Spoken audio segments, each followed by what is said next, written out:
Welcome to the Parish the Thought Show. The opinions of Brian, your host, and his guests have not been sanitized or scientifically tested, so please consume at your own risk. Now, here's Brian.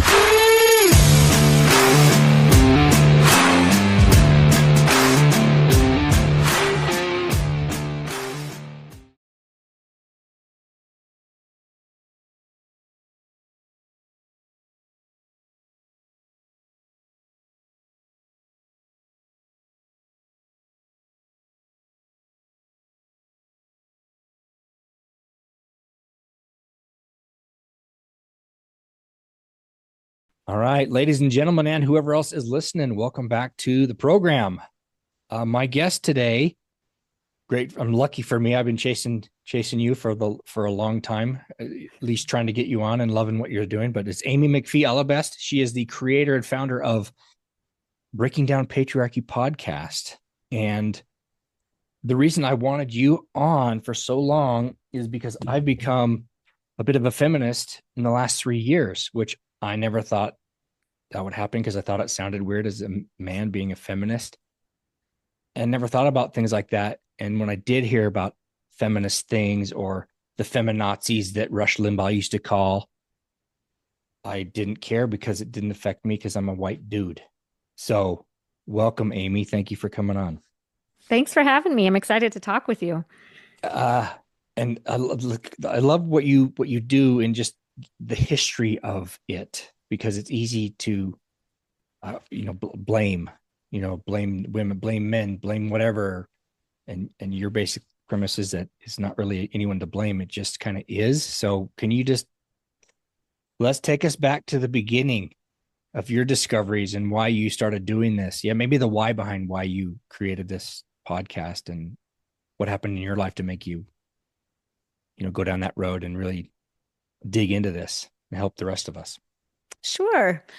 Yes. So I would say kind of the seeds that were planted for me that eventually sprouted and bloomed into the project that I'm doing now were planted a long time ago, but I didn't really know that they were being planted. I grew up a very devout, very earnest member of the Church of Jesus Christ of Latter-day Saints, a very devout family. The church was everything to me, and I got so much good out of the church as I was growing up, and kind of subconsciously, in ways that I didn't really realize, I was also internalizing explicit and implicit messages about gender roles, right? Things like just the leadership role of men when you attend church every Sunday, that there's men in suits occupying the stand when you go to church. And then it's even on a bigger scale in general conference. And then all of the prophets you read about through the scriptures are, really 99.99% men. Women sometimes are mentioned, but not even named. Just in so many ways, I was absorbing, along with everybody else. We're all just absorbing these messages that are, again, sometimes not even spoken messages. You don't realize you're taking it in, and those messages have meaning for you as you grow up. And then in some ways, they are very explicitly stated messages about, men's, kind of superiority, men's leadership and women following men and things like that. So sometimes they're explicitly stated and sometimes you just absorb it. But as I got to be an adult, after I went to BYU, I went on a mission, and I got married to the guy I met at BYU my very first week, and we had 4 beautiful children.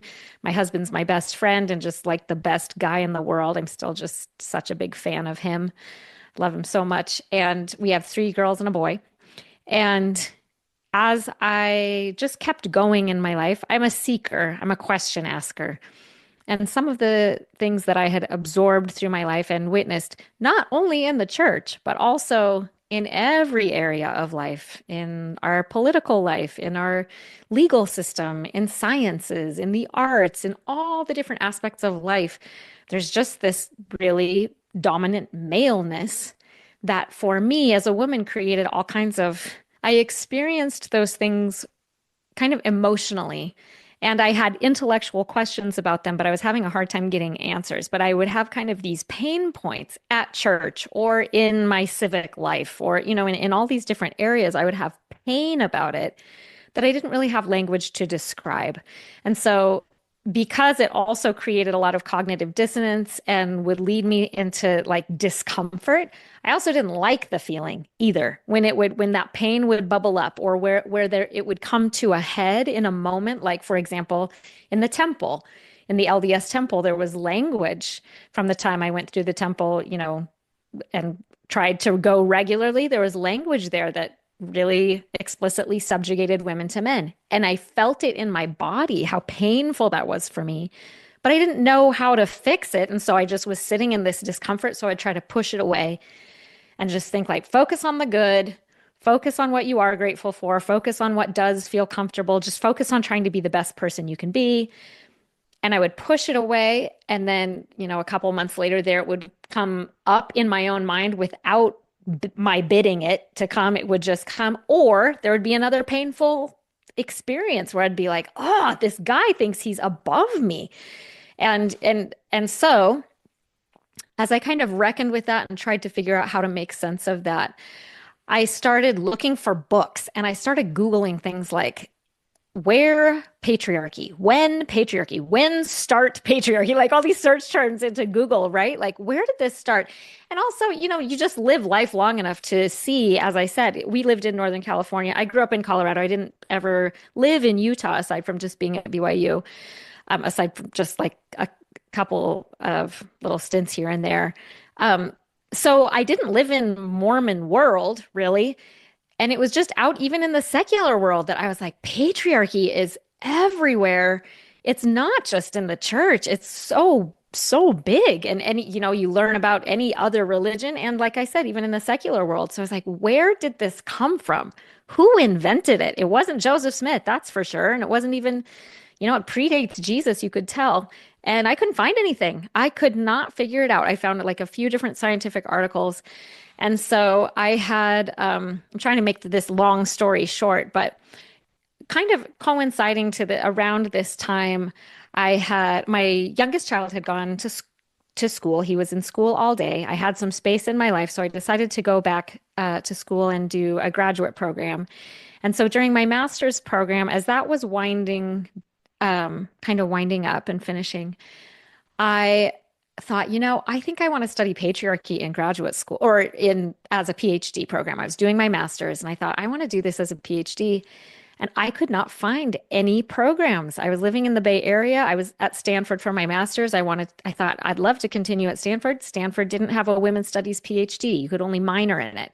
Berkeley didn't have one. UC Berkeley does not have a women's studies PhD.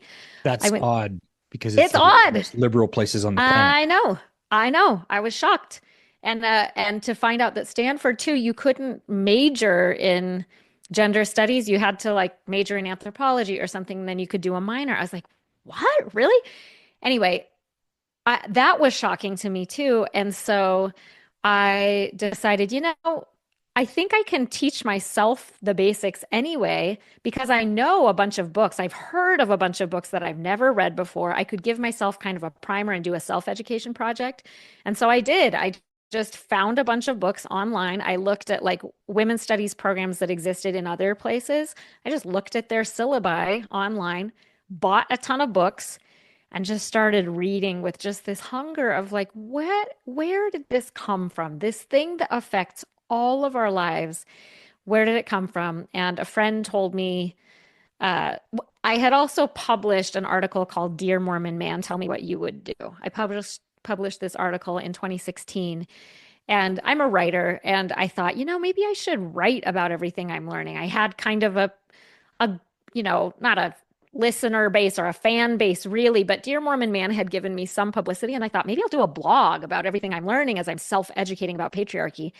And my friend Malia said, what you should do instead of a blog is a podcast. More people are listening to podcasts. You'll get a bigger audience that way. I had no experience at all doing a podcast, but she loaned me a microphone and she read the first book with me, The Chalice and the Blade. And we turned it into kind of like what a book club would be, where we went chronologically through how did this start. And we just read a book, took tons of notes, and then just discussed it. And we talked about the academic side of it, really digging into what facts are known about patriarchy, but then also talking about the lived experience. How does it show up in our daily lives and how does it feel for us? And that kind of balance, I think, really resonated with a lot of listeners. And so we're now in season 5. The first season, for people who are interested, really is that kind of chronological timeline of when patriarchy developed, and it goes through all the way through now. And people can also, if they're interested, after I did about 4 years of work on this, I decided to start a YouTube channel that condenses a lot of the information down into much shorter episodes. And then it has visuals and everything. So I'm really proud of the YouTube channel too. It's at Breaking Down Patriarchy on YouTube. But that's kind of how I came to the project, which is now, as I said, a podcast, a YouTube channel, and we do a lot of education on Instagram as well. Is this your whole existence now, or do you have a real job, quote unquote? Is this all you do now? No, I'm in a PhD program too. So I am producing still a podcast episode every week and a YouTube episode every 2 weeks, which is a ton of work. And I'm also working toward a PhD. We lived in the Bay Area for a long time, but right around as I was graduating from Stanford, we moved to Utah, and I'm now in a PhD program at the University of Utah and continuing to study gender, but also a lot of race and class issues too, just the inequities that we find, the structural inequities that we find in society, and how to compassionately and intelligently make things more fair for everybody is basically what I spend my time working on. How has what's the reaction to your work when you present it to people, especially men? Because I just know that I wasn't raised to be a patriarchal prick, but I know the things I said just because it was in the air and in the water, and these angry women, just whiny bitches. The things I would say, and in my mind, are men receptive to it more than women? Maybe that's an obvious dumb question, but how No. does that make sense where I'm trying to go with that? Maybe. Yeah, for sure. How have people received the work? I mean, there's a range. I would say the vast majority has been so supportive and grateful. And when I started the podcast, I had a friend who had done podcasting for a while, and he gave me really good advice, which was be really clear about who your target audience is and speak to them, talk to them. You can't please everyone. You can't even reach everyone. You can't. So just be clear who your bullseye is, and you'll get some rings to the outside of that also, but be clear who you're centering on. And immediately I just thought, there's two. Primarily, it's me of the past. It's the young mom crying in her minivan, just sobbing in heartbreak that I did not understand what this thing that I was feeling that I knew was real. I was being told that it wasn't real. I was being told that I was making it up. I was being told that I was, seeing problems that weren't there. And yet I knew in my heart and my mind, in my body, that something was off. And that 27-year-old version of me, I want to reach back through time to her and just give her a hug and tell her, you're not making it up. You're not making things, a problem that aren't there. It is real. It started thousands and thousands of years ago. And so that's my primary person that I'm talking to, is people like that, which is mostly women who are struggling and don't have the language to describe what they're feeling in their marriages, in their religions, in their workplace, in their most intimate relationships, and on the bigger scale in politics. You're not crazy. You're not alone. People have been talking about this for centuries. You just haven't heard about it. That's the first audience. And then my second audience is really important to me too. And that is the men who love those women. Their brothers, their husbands, their dads, people like you who maybe were, swimming in this water your whole life too. But then you start to see the pain points perhaps in the women in your life. and start to think like, oh, maybe it's not exactly what I thought. So men who have not had this training or education, because none of us do, almost nobody learns this stuff. I didn't. And so that's my secondary audience is men who there's a little chink in the armor, there's a little crack in the heart and the mind that they think like, I'm willing to confront this. This might be super uncomfortable for me, but I'm willing to confront it. And so those are the two people that I have in my mind. And those are the people that I've heard back from. A lot of women who say, thank you for giving me language. And it's not me, it's just I read a bunch of books. And so I'm giving them like all of these great minds of the past and giving them access to this education. And then a lot of men have also contacted me and said, thank you. I get it now. Like I see what my wife has been trying to tell me all of these years. Now I see it. Or thank you. I have daughters. I never knew I would care about this, but now I'm a dad of daughters and now I'm seeing these inequities, stuff like that. So I'm grateful. I'm really, really grateful. And then yes, sometimes you get just a jerk, sure, who just like tries to explain why everything I'm saying is wrong and how I need to see it this or that way. And that's to be expected. But Why do the you think vast majority someone, has been really positive. the jerks, why do you think they would respond like that? Are they afraid that you might be I right? think so. I don't know. I don't know. Sometimes the indoctrination is super deep. I mean, it might. It's always hard to know whether people, kind of do know better or they have a hunch you might be right and they're scared, and so that's what makes them lash out. Totally possible, probable in some cases.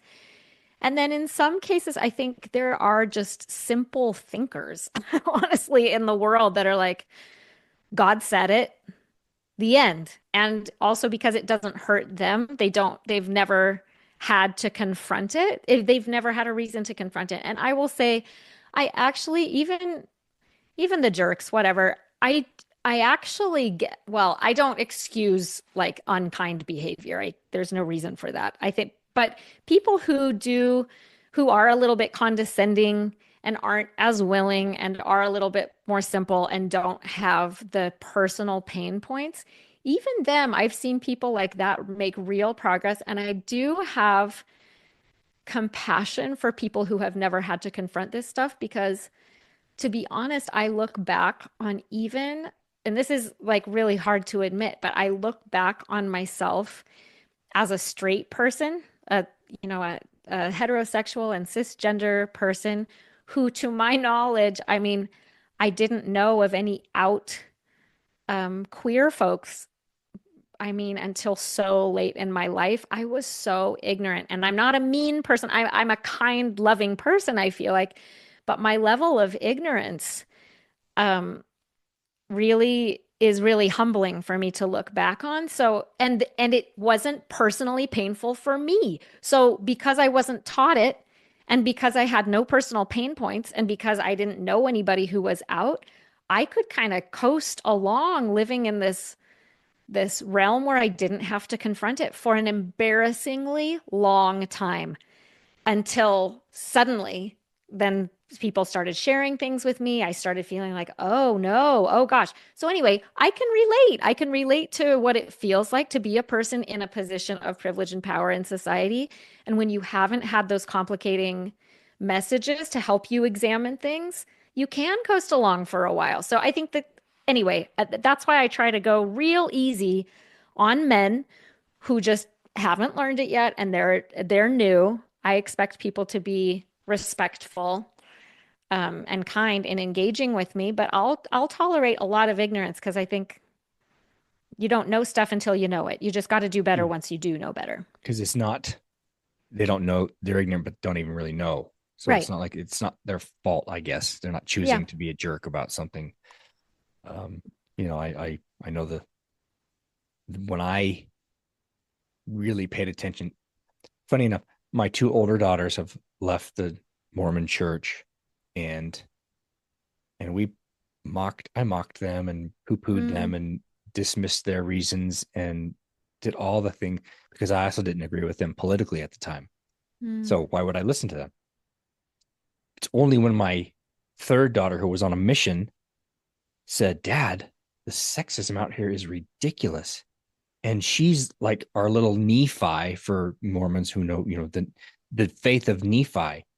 Mm. She's all in and never complains about anything. So when she said that to me, it made sense. And I listened, and I've done the apology tour for the other two because I never listened to them because we didn't, my other daughter on the mission, we were politically aligned, and just, she's probably one of my favorite kids. And so I listened, and now it got me researching things. And until something affects you, you don't look into it. Like you said, it's a privilege to not have to worry or do any homework on it. But I started doing some looking at this church I've been a part of for 30 years. And now I cannot unsee it. Mm-hmm. It is, and just not here, but everywhere. And my oldest daughter just was at a doctor's appointment in Chicago the other day, and something wrong with her foot. And the doctor says, well, you're going to have to stay off your foot. And, so you don't get all that shopping time. So just 5 years ago, I would have just not even thought about that. Because generally speaking, women shop more than men. So I wouldn't even have thought that was a stupid thing to say. But now, wow, okay. You see things differently now. And now it's just, I'm on this, I don't want to say a rampage, but just learning, and I'm participating in Facebook groups and other podcasts like your own, and commenting, and I see these stories, and now they're real to me. Whereas before they were just whiny. Well, I say whiny bitches. That was my mentality. And what I think what hurts me worse now is when I hear women dismissing women. Like, I mean, my wife's like, it's all worked for her. She's like, I don't see any imbalance. It's fine. I like it. She likes the imbalance. I think she likes the imbalance generally. So it's a tough. But to see women dissing other women that's hard. That's hard to see. But I get it. They're a victim of it as well. Yeah, exactly. The water we breathe, the water we drink, the air we breathe, it's just everywhere. Yep, that's right. Well, good for you. I have to say too, good for you. And it is kind of, this is a testament to this kind of way of doing work in the world, is hearing your prior attitudes and the language that's coming out of your mouth about how you saw people, how you saw women who were talking about this stuff. I have debates all the time with people who are like, don't waste your time on people like that. Don't waste your time. Cut them off. Don't engage. And I just believe that for anybody who's willing to listen, and like I said, even has a little chink in the armor, and it sounds like for you, it was one of your daughters, that hearts and minds can change. And you never know who can change, and then they need it, but then also they can be an ally, and then you can win them over. And not to frame it as like a battle between sides, but you can win hearts and minds to see things more accurately in a way that does more good in the world. So I'm really grateful you shared that, because that's very encouraging for those of us who are like, no, I think talk to pretty much anybody, as long as they're not actively being abusive. Yeah. Talk to pretty much anyway. Hearts and minds can change. Yeah. And if people, similar to politics, I used to be very hard right my whole life and wouldn't listen to anybody and dismissed everybody's opinion that wasn't mine. And I was just frustrated and angry all the time. But now I'm to the point where I want to learn. I want to know what's in people's minds. I don't really care about changing them, but so I just coming at a discussion with an attitude of understanding, I think can go a long way. Yeah. And it breaks down the walls, because if you just accuse somebody, well, you're a chauvinist pig, well, walls up, discussion's over. Yep. Yep. Good for you. That's great. Yeah. So tell me more. Tell me more about like what you've discovered and how the changes you're seeing. Are you seeing the needle move? Well, yeah, to talk about kind of some of the stuff that I've learned, as I mentioned before, one of the big reasons that I started the whole project is I wanted to know what the foundations were. And I talk in my videos and my podcast about this metaphor of, if you go, let's say you're a human on Earth and you've wandered to a new place and you want to set up a settlement, right? and you're there with open land. There's just no concept of what your city needs to look like. At some point, somebody just decides and says, well, let's lay the foundations here. Here's how the street grid is going to be. Here's how the buildings are going to be. You lay these foundations. And then what usually happens is people build on top of those. And then as centuries go by, and you can see this in like really old places in the world, in Europe or Asia or the Middle East, you see really, really old towns with super, super narrow streets, right? Because if those towns were built before anyone could even conceive of cars or like traffic, all they were seeing was, human foot traffic and maybe a donkey with a cart. They built foundations for cities that accommodated that. And then through the centuries, they'll maybe tear something down and rebuild it, or they'll remodel a little bit here and there, but the street grid stays the same. And then you have to ask yourself, like later, is this serving the needs of the people who live in this city now? And like you said, I do talk about this, that nobody who is alive right now can be blamed for patriarchy, that nobody alive right now started it. It started so, so long ago, but the foundations were laid. Now our cities are built on it, and we feel like this is the only way it can be. But if we were to clear that all out and think, what would we build now? It probably wouldn't look like the patriarchal structures that we've built. So who laid those foundations?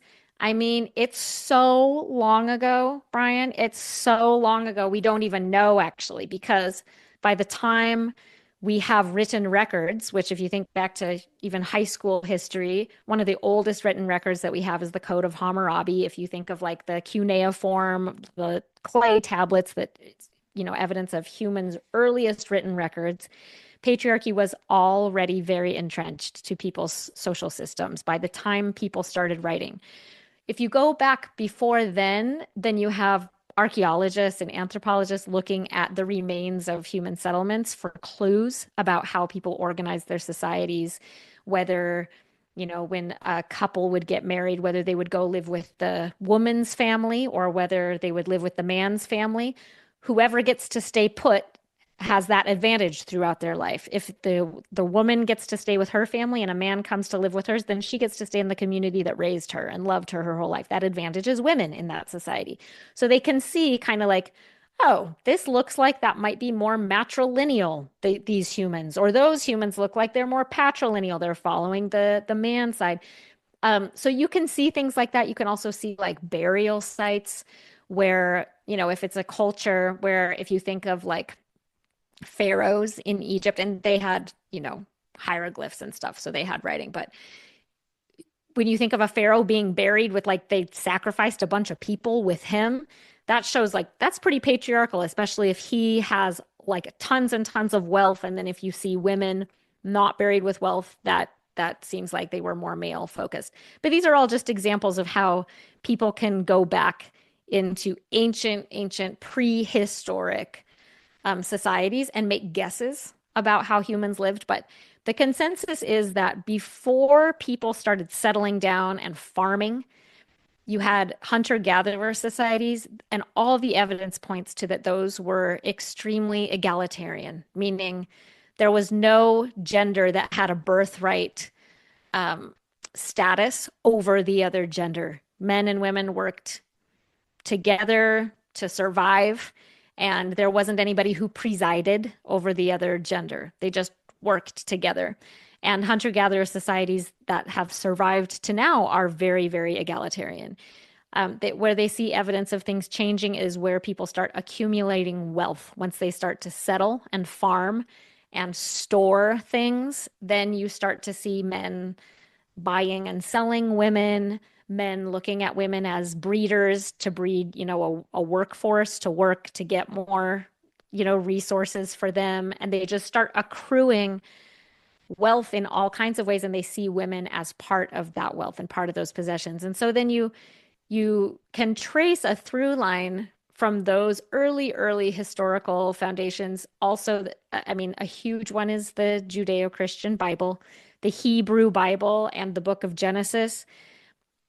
We could spend our entire conversation in just a few verses in Genesis and just analyzing what it says about that group of people in writing their creation story, their origin story. with, a male god and creates a man. And then, oh, it's not good for that man to be alone. Let's make a woman to keep him company and be his helper and the whole thing. And then woman brings sin into the world. That story is I mean, one of the biggest, when we talk about foundations of a city that everything else got built on, in the Western world, it's Genesis, and then Paul in the New Testament too, and the things that are at least attributed to Paul. That's just patriarchy being laid as a foundation stone, and then because Judeo-Christianity was exported from, its origins in Israel and the Middle East all over Europe, and then from Europe to here and all over the Americas and all over, it's that creation story.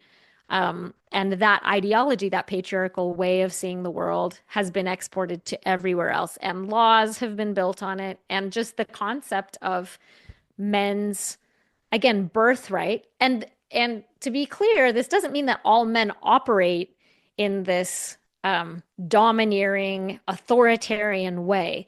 It's just that a man is central and primary, and so he can choose to be kind and benevolent if he wants to. He can choose to listen to the women around him if he wants to, but nothing structural is making him do that, right? So that's where the structure comes in. So that's kind of the very, very short, boiled down version of how we inherited what we inherited in the West and everywhere that the West conquered, basically. So knowing that, how do we make changes in that so this balances out somewhere before you and I die? Before you and I die. Well, I mean, that's a big task, and I'm chipping away at it every single day. That's what I'm working on. So one interesting thing that I've learned along the way too is a concept that you maybe didn't even realize you were referring to earlier when you mentioned like your view of feminism came maybe from right wing, speakers like Rush Limbaugh, feminazis, right? You think of the radical feminists, maybe of the 1970s women's lib movement. So interestingly for me, when I kind of put it together, that radical just means from the root. That's what the word literally means, right? If you are a radical feminist, and of course it's come to have associations, it's valid to have those associations. That's fine. But if you look at the actual definition of what it means, if a person who is radical in their beliefs, if that simply means that they want to uproot something, then that's somebody who, let's use the analogy of the city again. You go to this city, you think, okay, I can see how whoever built this city, they had their reasons for doing it the way they did. But right now, we can't accommodate people living in the city very well. It's too cramped. It's not working. The apartments don't have electricity or plumbing or whatever. What should we do? Well, you might fall into two camps, one of two camps. You might be a radical who says, you know what? Let's just build it from scratch. This is not working. This is never what we would build now. So if you use, gender in this metaphor, maybe you're going to take the thing down to the foundations and uproot the whole thing. If we think of this in an LDS context, I would say a more radical approach would be to say, we're not even interested in moving forward until women have priesthood, because until women have priesthood, they are not on equal footing with men. They don't have the same decision-making power. They're not even in the rooms, in the meetings where stuff is being decided. And we won't move forward until that foundational practice is changed. That's what women were advocating for in the United States in the 19th century and leading up until the 19th Amendment, right? They were saying, yeah, it's not enough to advocate for the smaller changes. We are not participating in this until we have a vote, until we are able to create new foundations, like new laws, until we have a voice. So you have the radicals on one side. On the other side, you have reformers, somebody who in the city goes in and is like, that's too, I don't know, expensive, scary, too much work. I don't even know how to conceptualize a city other than the one we have. You know what we should do instead? Retrofit it with plumbing. We can maybe change the curtains in the apartments. You know what I mean? Like, let's change the furniture around. We can freshen things up. In an LDS context, that might mean people who say giving women priesthood, again, men giving women priesthood is too radical. But let's say, can women wear pants? Can women pass the programs out in sacrament meetings? Could women sit on the stand in sacrament meetings? Could women pray in general conference? These are some things that have been granted by the patriarchal leadership of the church, that where they say, you know what? Yes, you can have new curtains. You know what? Yes, we're even going to let you have a new sofa in some of those apartments, or we'll redo the sidewalks. They're kind of, and I don't mean to be flippant about it, because it's meaningful, actually. Some of those changes, and I'll tell you one that's super meaningful. One of the reforms was when they changed the temple language. For me, the damage had been so severe to me that the damage was kind of already done. Too late for me. But it was deeply gratifying to know that those changes were made before a whole new generation of young women that I love very much were going to go to the temple and not hear the words that were so damaging to me. So I don't mean to be kind of glib about, changing the curtains, changing the sofas. Some of those reforms those temple reforms will save women from being abused by husbands. A lot of those reforms, the greater visibility in church, in conference, and that's been given and taken away in a few different ways. But when that happens, it does change girls' self-concept. So I say any progress is progress, and I celebrate it, and I think it's great. But I guess my main point here is just seeing how both sides, a radical approach and a reform approach, both make sense to me. I can see how somebody would want to take one approach, and why somebody else would say, like, that's not enough. You have to do it this way. No, that's too much. Both make sense. I can see, like, both are rational ideas in trying to make change. A lot of the discussions that I've been involved in groups I visit now use the term breadcrumbs. They're just dropping some crumbs off the table and Yep. giving us a breadcrumb and hoping we expect it to be a loaf of bread. Yep.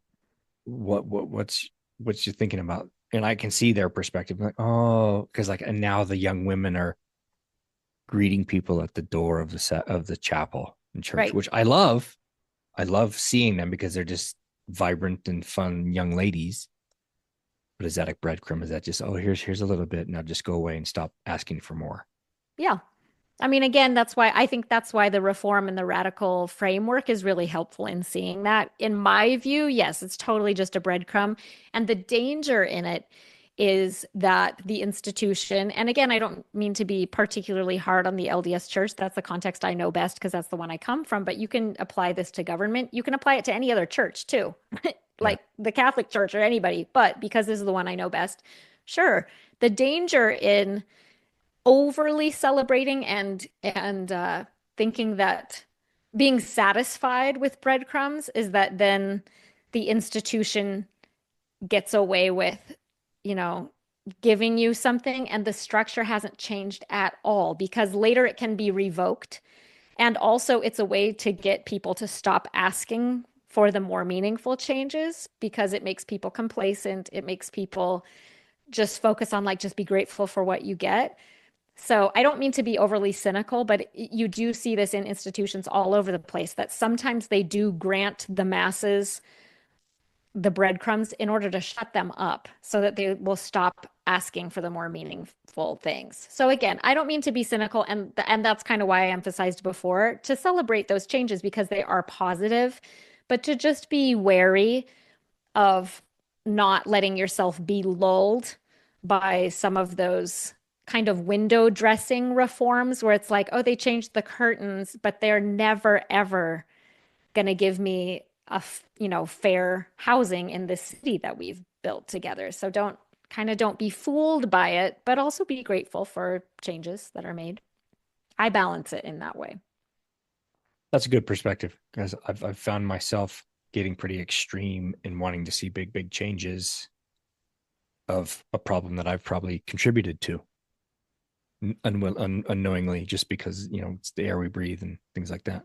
But I could see it's still that I think one of the statements that I'd heard, I think it was from Cynthia Winward, from At Last She Said It, was, there is no decision a woman can make in the church specifically, or at least ours, that can't be, no decision or that she can make that can't be undone by a guy.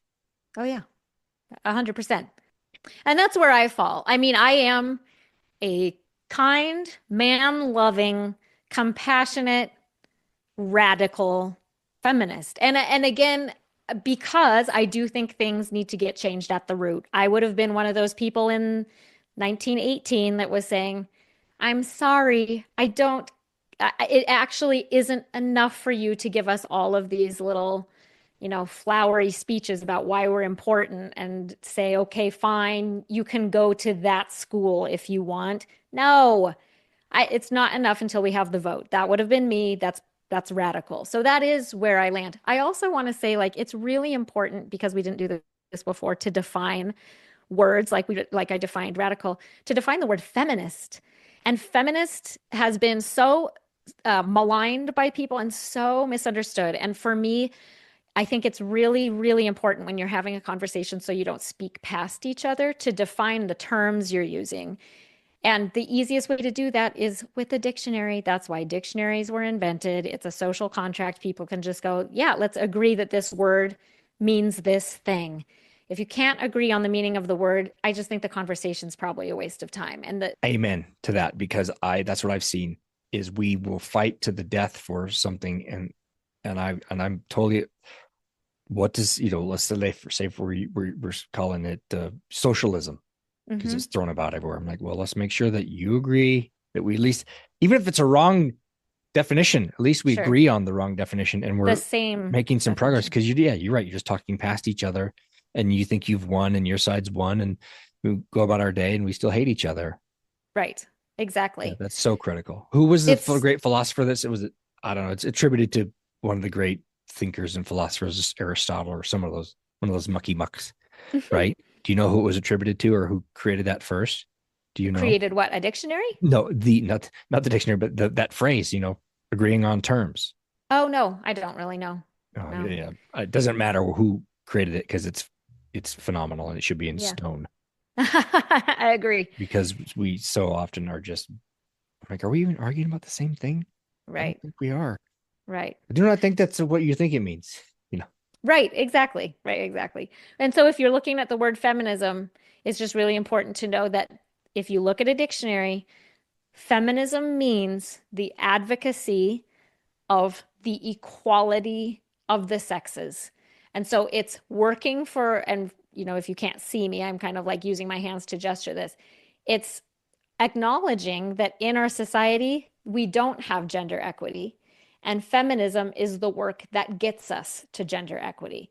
So it's advocating for women's rights on the basis of the equality of the sexes. The goal is not for women to rule over men. The goal of feminism is fairness. The goal of feminism basically is actual democracy, where everybody in the group has an equal voice, and nobody has a birthright of a voice that has more weight, a vote that has more weight that somebody else is, just because of, the way they were born. Everybody has an equal vote. That's the goal of feminism as defined in the dictionary. So I don't know too many people who would object to that, actually, to just fairness and gender equity. Understanding the actual definition, but I'm just knowing where my brain was. I thought of it as, it's just women hating men, and women want to rule. Yep. That's not what it means. How dare they? But now, it makes sense. Let's just be fair. Every kid, that's at kid's basic level, on the playground. They don't care what the game is. Be fair. Yeah, Just be fair about it. And exactly. if it's not, they know it. Yep. Kids know it. People know. Everyone knows it. No matter the whole giving every kid a trophy for showing up mentality. Like, no, kids don't even. Here's an example. Years ago, I coached my son's soccer. No, he like a soccer team or baseball. He was on a baseball team when he was 5, and the coach wanted to give everyone a trophy at the end. They didn't win anything. They sucked at everything. They were 5, and she wanted to give them a trophy. I said, maybe. She asked for my, input on it. And I said, well, why don't you just give them something fun? Make up some awards, that something you noticed about kid A, B, or C. I'm like, oh, kid A or B, I saw that you improved in this area. So it's something they actually achieved so they can appreciate it. But if you just give everyone a trophy, they know it's got no value and it's going to mean nothing to them. I feel like we could talk about this for a long, long time, but what haven't I asked you about? Like, for the average person listening, out of my 17 followers worldwide, want to know what can they do in their own little communities? If they're feeling this, or men are feeling it, or women are feeling it, a couple things they can do today to make some change in their world. Because I know sometimes we feel like we want to make changes to the world on a big, grand scale, but we don't have to. We can change our own little circles and things like that. So some counsel for people that might be wanting to get in and do something versus just whining about it. Yeah.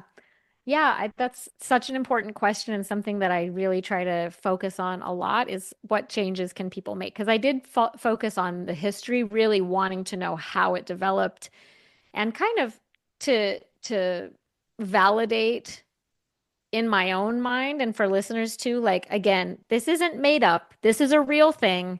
It has a historical basis. These people have been talking about it for centuries.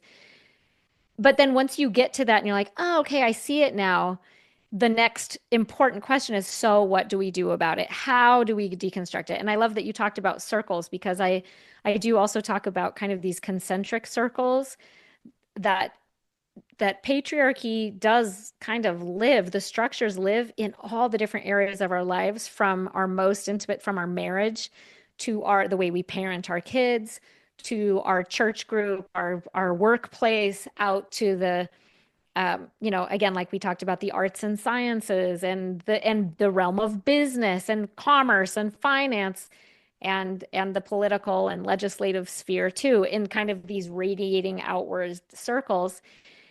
And it can seem overwhelming. So I think, if we could address any one of those circles and have a whole list of things that you could do to deconstruct patriarchy in the workplace, to deconstruct patriarchy in literature or whatever.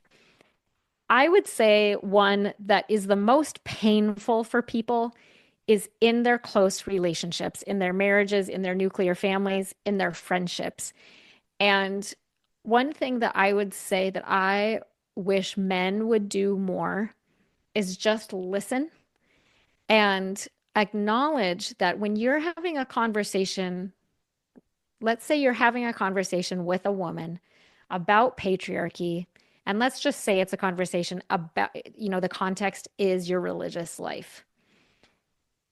Just acknowledge that that is not a level playing field. That conversation exists in a context where you, as a man, already have the rights, the privileges. You already have the thing that she is saying that maybe she wants. Maybe it's priesthood, or maybe it's just like more acknowledgement. Maybe it's, I want to be in the circle to bless my own baby, or I want women to be on the stand so my daughters can see examples of women's leadership. What I have experienced so many times is men who approach this conversation like we're talking about, you know, gardening, or we're talking about different opinions on some food or something. And they don't realize that in that conversation about gender in the church, they have nothing to lose. I have everything to lose. They don't have skin in the game in the same way that I do. They already have, they may, as a man in the church, they may occupy one of the seats someday. They might not, but they might. where they might be in a position to make the decision about my fate as a woman in the church. I will never have that opportunity, never, because I'm a woman. And so to debate it like it's sports or food or something, the stakes are so high for me and the stakes are so low for you as a man. It just can be kind of a philosophical throwaway conversation like, well, I don't think I'm arguing for my dignity and my rights in that conversation. And that's something that I don't think that men acknowledge and really sit with and think about what that would feel like.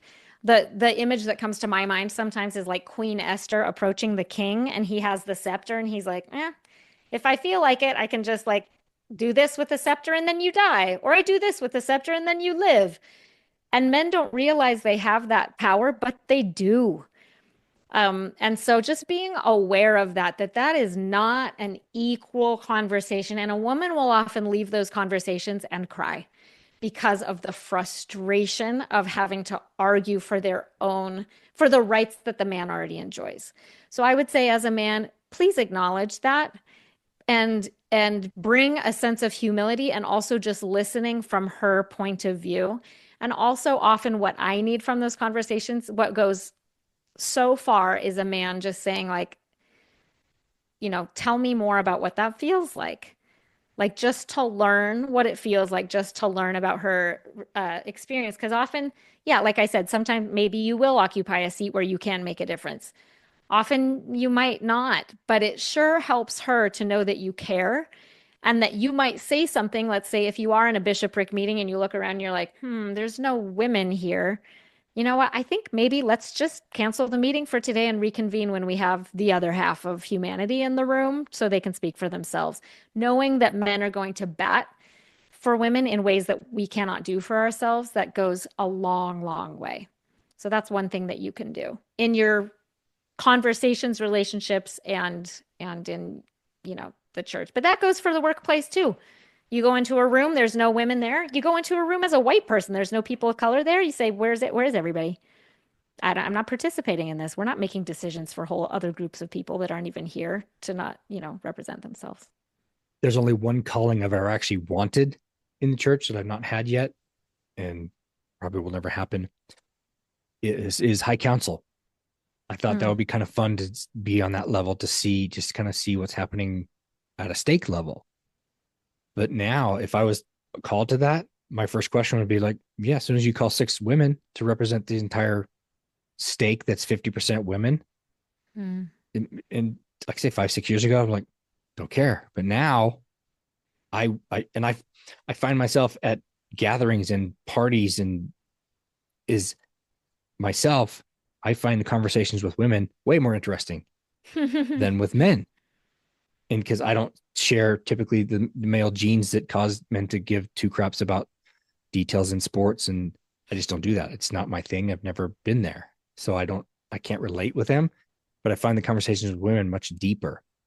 And I'm thinking to myself, and the church is always talking about how women are so much more spiritual. And like, yeah, they are. And my home is a perfect example. My wife is way more in tune with things. I don't sense anything. I'm just kind of numb, but she's in tune with what's going on.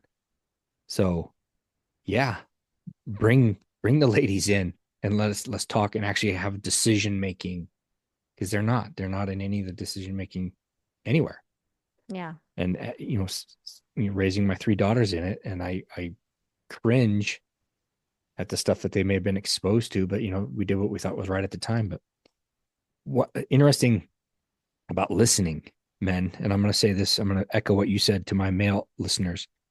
Guys, we have to acknowledge and listen and validate. And I suck at validating. My wife can tell you that. I'm a work in progress, but one of the comments I made on, I think it was, it was the Women on the Stand group. It was about, I think I said something to the effect, women, I'm so sorry you've been getting hosed by my species for so long. That has gotten so many comments and likes, more than anything I've ever put anywhere, was just that I was listening. It's not hard. It's not hard to do, but it was for me in the past. I would have just dismissed it. But again, Mhm. once you see it and if it affects you, your personal world, then you pay attention. So yeah, Yeah. dudes, step it up. We got to step it up. Yeah. I almost feel like that's an arrogant statement. Well, if us men get involved, things would change. I almost feel very arrogant saying that, but maybe it's right. Maybe things won't unless more guys get involved. I don't know. What's your That thought on is that a perspective? hundred, well, it's 100% true because as this structure exists now, again, women, every single, this isn't the case, but just as an example, if every single woman in the church wanted women to be ordained in, again, it doesn't just have to be the LDS church. It could be the Catholic Church. It could be any conservative, religion, right? Every single woman could want that to happen. It will not happen. It can't by the way the structure works until there's there's a handful, there's a small group of men that gets to make that decision, right? And they're influenced by, you can just picture like a pyramid structure. There's a pyramid of men that make all the decisions. We don't have access to the levers that you have to pull to make the changes. We literally don't have access to the levers. It has to be men. And so it does. I appreciate you being sensitive to the fact that that does sound arrogant, but that's the reality of the situation right now, right? We cannot make those changes for ourselves. So we do rely at this point in time, we do rely on male allies who will invite women and say like, no, I'm like you said, I think that's super powerful. I'm not participating in high council until there are women in here and let the women have a vote too. So, yep, that's the only way the changes are made. All right, we And got a lot of again, work to do. yeah, you do. And I'll just say again, this was the situation because it's very comparable to the situation before women had the vote in the United States. It amounted to a bunch of people, a bunch of women and some male allies trying to convince men to give them the vote.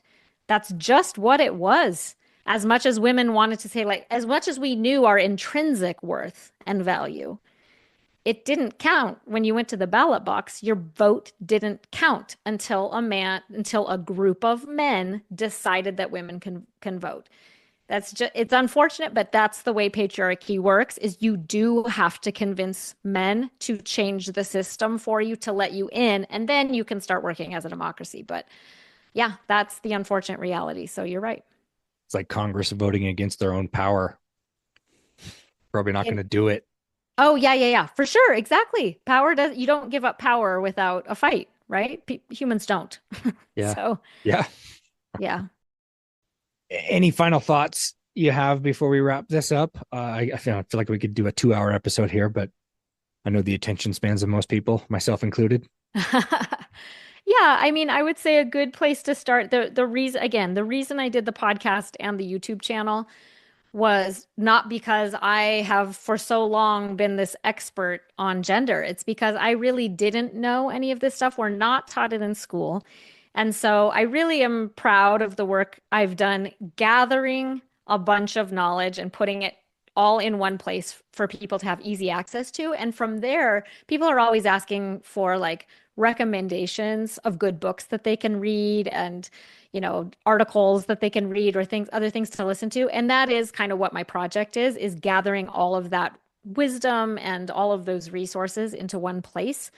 So I really highly recommend that people do listen and watch. And then from there, even if it's just to gather ideas to do your own research, do your own research then. You don't have to stick with me. There's no reason to do that if you don't want to. But um, so much what I've been shocked by and really inspired by as I've done all my research is, I mean, it's kind of frustrating in a way to discover, like, oh, all of the stuff that I was struggling with, all of the questions I had that was like, how come nobody's thinking about this? It's been thought of, it's been said, it's been written about, sometimes for centuries. It all exists. So that's frustrating that we don't learn it. But then it's really encouraging because you think, oh my gosh, people have already done this work. We know how to do it. We just have to know about it. So go read a book or go listen. And then the other really neat thing is it not only gives you knowledge, but it introduces you to this whole like group of, and especially for any women listening who might feel alone in this, it introduces you to this whole massive group of other women intellectuals who have been wrestling with this throughout time and made just remarkable progress and had really valuable epiphanies. And so having access to them as kind of like our intellectual companions is really empowering. And then having access to that information. So read a book, be a good listener. That's my advice. Do some homework, turn off the TV and the phone, stop doom scrolling and read something. Yeah. Well, I appreciate all the work you've done, because it's I wouldn't have done all that. I wouldn't have done all those. I wouldn't have read all those books that I think I listened to 5 or 6 of your episodes. I would not have done that.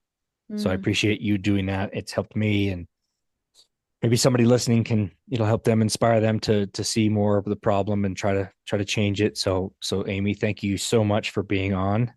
How can people find you again? Shoot all your social channels and all that, and I'll also put them in the show notes and make some change here. Awesome. Thank you so much. Yes, the podcast is called Breaking Down Patriarchy, and you can find it on Apple and Spotify. The YouTube channel, if you just go to YouTube, it's at Breaking Down Patriarchy. And then Instagram is at @BDownPatriarchy. So yeah, you can find me there. Thank you again for listening to The Parish the Thought Show. We know you have many podcast options and appreciate that you have chosen us. If you love what you hear, please give us a rating on whatever platform you find us. And don't forget to share, like, and subscribe. If you hate what you hear, only tell us.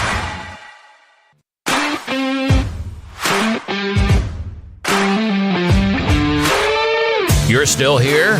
Click on the next episode for more from The Parish the Thought Show.